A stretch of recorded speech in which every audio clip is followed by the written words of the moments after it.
Sarah's not been seen since being spotted on CCTV. We still didn't even know yet what had happened to Sarah.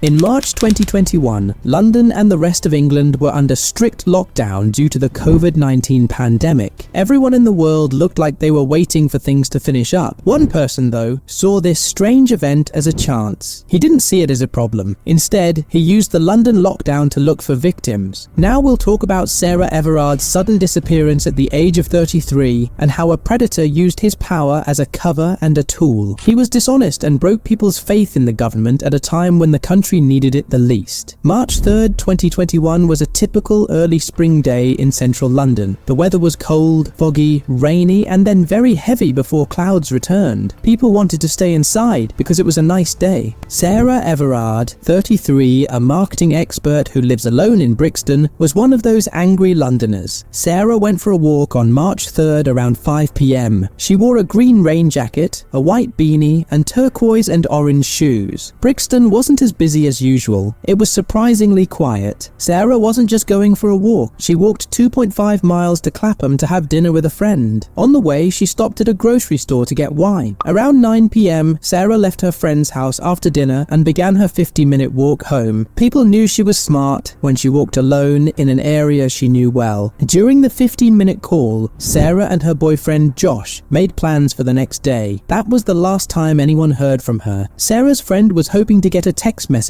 letting them know she got home safely, but she never did. At her new job, Sarah, a rising marketing professional trying to make a good impression, missed a meeting with a client the next morning. This was not like her at all. It got worse for Sarah's friends as the day went on, and no one could reach her. The last red flag was when she also missed seeing her boyfriend. The cops were told that Sarah was missing around 8 p.m. on March 4th. When it became clear how bad things were, the case was turned over to the Metropolitan Specialist Crime Command Unit on March 5th. As the investigation went on, search and rescue workers carefully went over all the possible routes Sarah could have taken. Police asked people to turn in any camera footage from the area that night because there was still a lot of options. The cops got a lot of footage from London's many surveillance cameras to help them figure out what happened to Sarah. With the help of more than 800 hours of video footage, they were able to follow her until she disappeared on Pointers Road, a public place with lots of light. On the other hand, Sarah was seen talking to a guy near a white Vauxhall Astra that was parked and had its hazard lights on. The video was clear enough that the license number could be read. The agents were shocked to find out that police officer Wayne Couzens had rented the car. This made him the main suspect in the case. It was shocking to learn that a police officer was the main suspect in Sarah's disappearance, especially since the case was so public. Police went to Wayne Couzens' house on March 9th and arrested him on suspicion of kidnapping. At first, Couzens said he had never met Sarah. He did, however, completely reset his phone right before he was arrested, probably because he thought the police were closing in on him. During the interview, Couzens shockingly revealed that he had taken Sarah hostage, but said he gave her to a human trafficking gang in Eastern Europe that he owed money to.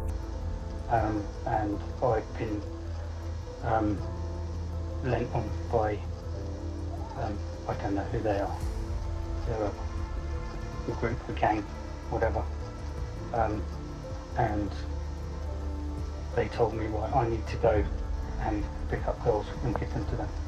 It didn't seem likely that Couzens really did give Sarah to a trafficking gang. When asked for more information, he tried to avoid them, but in the end, he said he had no ties to that gang. Because Couzens' story didn't fit with any proof, detectives looked again at surveillance footage but couldn't find anything to back up what he said. They soon found out it was all lies. About 60 miles from London, cops used Couzens' cell phone data to find him in Hodes Wood, a private forest area that he and his wife owned for family trips. On March 10th, 2021, though, it was anything but a family getaway. The sad news was found in a pond near Couzens' land that Sarah Everard's body had been found in Hodes Wood. In a press conference on March 11th, Metropolitan Police Commissioner Cressida Dick revealed that a police officer had been arrested on suspicion of murder. This news shocked both the public and the police force. As more horrible facts about Couzens' actions came to light, it was clear that the cops had ignored many warning signs about him. Each new piece of information hurts the public's trust in the police. Since Cousins wouldn't say anything, investigators had to carefully put together evidence from videos, cell records, personnel files, forensics, eyewitness reports and interviews to figure out what happened the night he took Sarah hostage and killed her. The investigation showed a troubling picture of Cousins as a planned predator who took advantage of the COVID lockdowns to do his bad deeds in plain sight. With Sarah Everard as his easy target, the Kent Special Constabulary hired Cousins as a volunteer police officer in 2002. He had been a plumber before that. He became a licensed firearms officer with the Civil Nuclear Constabulary in 2011. Even though Cousins had to go through a lot of checks, there were early warning signs about his behavior that were very concerning. His friends called him the rapist because he made Willem very uncomfortable at work. In 2015, there was a story that Cousins showed himself while driving. Even though there was a report, nothing serious was done or investigated. It's possible that the police were just protecting their own. From the outside, Cousins looked like a happy married man with a family, but he had a secret life. He hired sex workers so often that his co-workers had to step in when the workers tried to get paid. Police officers repeatedly ignored or covered up this pattern of bad behavior. Cousins joined London's Metropolitan Police in 2018 and was given diplomatic protection in 2020, which was a huge duty given his history of sexual misconduct. Cousins showed himself again at a McDonald's drive-thru just a few weeks before he kidnapped Sarah Everard. But, once again, the incident did not lead to a serious review of his police duties, even though the warning signs were getting worse. Cousins carefully planned to kidnap, rape, and kill someone while he was showing himself at the McDonald's drive-thru. During the month of February, he planned his trip by driving between his home and the remote Hodes Wood. He bought handcuff keys, carpet protection, and a rental car. But the system that was supposed to catch and stop his growing threat didn't. Cousins lied about working overnight on March 3rd. Around 9:30 that night, he found his target, Sarah Everard, walking alone. Cousins confronted her while pretending to be an undercover officer, arresting her for breaking lockdown rules. He did this by using his police credentials and understanding of COVID protocols. The scary bus camera video caught the moment Cousins arrested Sarah for this false reason, abusing his police power. He then put her in his rental car, and other people saw it and thought it was a real arrest. Sarah likely knew something was very wrong as they drove by police officers. In Dover, Cousins put Sarah in his own car and drove her to a rural area, where he raped and killed her by strangling her with the police belt that was supposed to protect people like Sarah. At that very moment, Cousins took Sarah's life and future, causing unbearable pain to everyone who loved her. He didn't care about their pain. Covering up his horrible crime became his only goal. Video footage from after the murder showed Cousins buying food. He was probably on his way to the rural area of Hodes Wood, where he had planned to bury Sarah's body. He came home at the right time to avoid being caught. The next day, Cousins bought gasoline and set Sarah's body on fire in an empty fridge at Hodes Wood. After that, he put her burned body parts in trash bags and dumped them in a pond. 2 days later, Cousins shocked everyone by taking his family on a family trip to Hodes Wood, where they played, near the places where he had tried to hide his horrible crime. He seemed to be testing his family to see how much they noticed his strange behavior. Or was it a sneaky way to get what you want, like a psycho might do? Keeping his dark secret from the people who knew him best was probably giving him some kind of sick joy. It's likely that none of us can figure out the answer to that question. International Women's Day was the next day after Sarah's body was thrown away. Cousins called in sick to work, claiming stress, while his co-workers worked harder to find Sarah. Sarah was called the perfect Englishwoman because she was warm and friendly, and many people saw themselves in her. The public's lack of trust in the police after her murder showed that no woman was safe when abusers like Cousins were able to do their job. A huge uproar broke out when it was revealed that Sarah's killer was a police officer who might have been covered up by his or her co-workers. It was the start of the end of the world for the Metropolitan Police. Thousands of people held vigils on March 13th to remember Sarah and speak out against abuse against women. At Clapham Common's biggest one though, the park Sarah probably walked through, police cracked down hard, arresting mourners and stepping on flower tributes. The Metropolitan Police's reaction made people even more angry. In a shockingly lackluster statement, they said women should fight or run away from lone police officers if they feel unsafe during an arrest, which is the same thing as encouraging criminal behavior. This advice that blamed the victim missed the main systemic problems that made Cousins possible: violence against women, the public's weakness when cops fail to be accountable, and the fact that protecting citizens Cousins shouldn't be the public's job. After the hurtful words, the police commissioner said women need to be streetwise about when they can be arrested. He then quit. Cousins admitted to kidnapping and killing Sarah, which saved her family from having to go through the facts of the case again at trial. But even after he was found guilty, some police officers wrote good character references for him before he was sentenced. This was the last insult that showed how deeply institutional problems were rooted in the case of Cousins. Cousins got the very rare whole life term on September 30th, 2021. He is one of only 60 people in prison in the UK who have that harshest punishment right now. The judge's brave decision to go against the rules was the first step toward rebuilding public trust. When giving Cousins his sentence, the judge stressed that police powers require a lot of trust from the public, which he clearly broke. His actions put a key part of law and order at risk. A lot of people have thought that Sarah might still be living if Cousins' repeated sexual exposures had been properly looked into. Experts think that Cousins' careful planning of Sarah's kidnapping, rape, and body removal makes it likely that this was not his first crime. This makes people worry that he might have done it again if he hadn't been caught. On top of the terrible personal loss, this unimaginable tragedy destroyed trust in the police and made people even more afraid for women's safety. Susan, Sarah's mother, spoke of her deepest sadness. "Sarah is gone, and I'm so sad. She was my sweet little girl." It's so hard to describe how bad the loss feels, and along with the sadness come waves of fear that you will never see her, talk to her again, or be a part of her life. I hold her smell in my arms by hugging her dressing gown. Her story, though prompting vital conversations, can never undo their agonizing loss. First things first, smash that subscribe button and hit that notification bell like nobody's business. Leave a comment below sharing your thoughts on this documentary and how we can keep Sarah's memory alive.